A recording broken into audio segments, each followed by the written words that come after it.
Start med at oprette en Google Apps konto.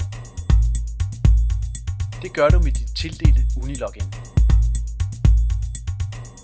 Er du i tvivl, kan du finde vejledning på fællesnettet.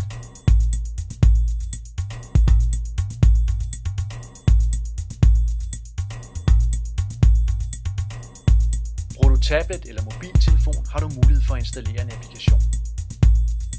Har du i forvejen en Gmail-konto, kan du tilgå denne og den nytildelte fra Svendborg Kommune samme sted.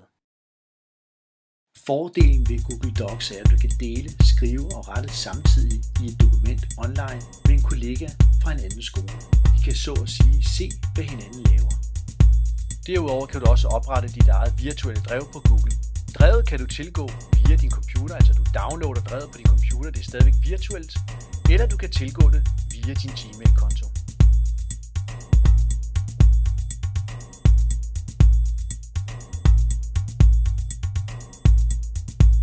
Fordelen med et Google Drev er, at du kan komme til det hvor som helst og når som helst.